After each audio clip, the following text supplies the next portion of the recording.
இப்போ நம்ம previous year கொஷின்லேருந்து dies வச்சு ஒரு சம் தான் பார்க்க போகிறோம். இப்போ வந்து என்ன மாதிரி ஒரு டை எடுத்துக்கிறாங்கன்னா 6 பக்கம் உள்ள டைஸ் ஒன்று எடுத்துக்கிறாங்க. ஸோ 6 பக்கம் இருக்கும் இல்லையா? ஸோ அதில் என்ன பண்ணுறாங்கன்னா ஒரு 2 பக்கத்தில் 1ன்னு மார்க் பண்ணிக்கிறாங்க. யூஸ்வலாக எப்படி இருக்கும், ஒரு பக்கத்தில் 1 2 3 4 5 6.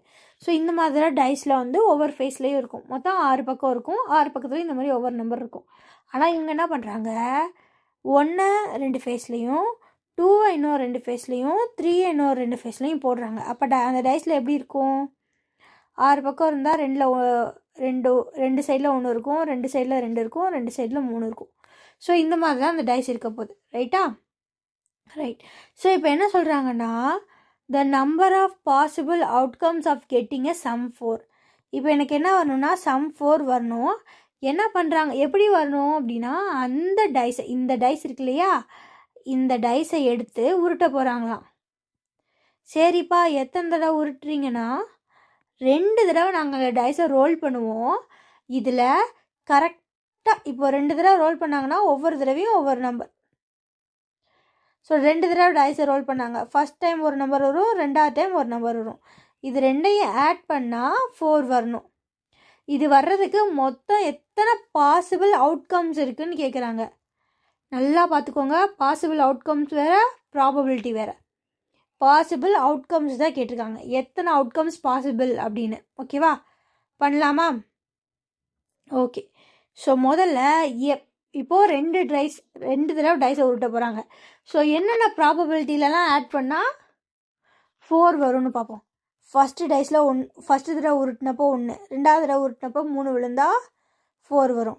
இப்போ ஃபஸ்ட் டைமும் 2, செகண்ட் டைமும் 2னா 4 வரும். ஃபஸ்ட் டைம் 3, செகண்ட் டைம் 1னா 4 வரும். ஸோ இந்த 3 வேலை தான் 4 வரும். ரைட்டா? ரைட்.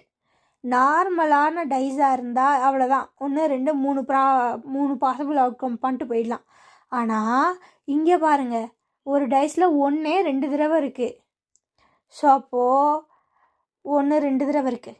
அதே மாதிரி 3 பாருங்கள், இதுவும் 2 தடவை இருக்குது. ஸோ அப்போது இதில் ஒரு 2 பாசிபிலிட்டி வரலாம், இதில் ஒரு 2 பாசிபிலிட்டி வரலாம். அப்போ மொத்தம் 4 பாசிபிலிட்டி வரலாம். அதே மாதிரி தான் 2 2 தடவை 2 2 தடவை ஒவ்வொரு தடவை போடுறப்பையும், ஃபஸ்ட் டைம் போடுறப்ப 2 பாசிபிலிட்டி, செகண்ட் டைம் போடுறப்ப 2 பாசிபிலிட்டி, 2 × 2 4 பாசிபிலிட்டி, 3 2 இருக்குது. அப்போ ஃபஸ்ட்டு டைம் த்ரோ பண்ணுறப்ப 3 வர்றதுக்கான பாசிபிலிட்டி 2, செகண்ட் டைம் த்ரோ பண்ணுறப்போ 1 வர்றதுக்கான பாசிபிலிட்டி 2. ஸோ அப்போ 2 2s are 4, 4 + 4 + 4 12 தான் ஆன்சர். ரைட்டா? சம்மு பார்க்க என்னமோ பெருசு மாதிரி இருந்துச்சு, ஆனால் ரொம்ப ரொம்ப சிம்பிள். ஏன்னா நான் ஃபஸ்ட் டைம் போடுறப்ப இந்த ஒன்றும் வந்திருக்கலாம், இந்த ஒன்றும் வரலாம். ஸோ அப்போ 2 பாசிபிள் அவுட்கம். செகண்ட் டைம் போடுறப்ப இந்த 3யோ வந்திருக்கலாம், இந்த 3யோ வந்திருக்கலாம். ஸோ இதுக்கு 2 பாசிபிள் அவுட்கம். இந்த மாதிரி ஒவ்வொரு தடவையும் நம்ம கேல்குலேட் பண்ணுறோம். ஓகேவா? ஸோ அப்போது இதோட பாசிபிள் அவுட்கம் வந்து 12. சரியா? ஆன்சர் என்ன? 12. இன்னொரு தடவை இந்த சம் ஒரு தடவை பார்த்துடலாமா? ஸோ இப்போது ஒரு 6 சைடு டைஸ் எடுக்கிறாங்க. 1 2 சைட்லேயும், 2 2 சைட்லேயும், 3 2 சைட்லேயும் போட்டுட்டாங்க. இப்போ இந்த டைஸை 2 தடவை த்ரோ பண்ண போகிறாங்க. இதே டைஸை தான் 2 தடவை த்ரோ பண்ணுறாங்க. அப்போ 4 வர்றதுக்கான, அது 2 டைஸில் என்ன வருதோ அதை ஆட் பண்ணால் 4 வர்றதுக்கான என்னென்ன பாசிபிள் அவுட்கம்ஸ் இருக்குதுன்னு கேட்குறாங்க. ஸோ அந்த 2 டைஸ் எப்போல்லாம் 4 வரும்னு பார்க்குறோம். முதல்ல 1 வந்துட்டு அதே டைஸை 2வது தடவை போகிறப்ப 3 வந்தா, அப்புறம் 2 2 வந்தா, 3 1 வந்தான்னு பார்த்தோம். இதில் இந்த டைஸில் 1 2 தடவை இருக்குது. ஸோ ஃபஸ்ட்டுக்கு 2 தடவை வரலாம். அதே மாதிரி 3 2 தடவை இருக்குது. ஸோ இதுக்கு 2.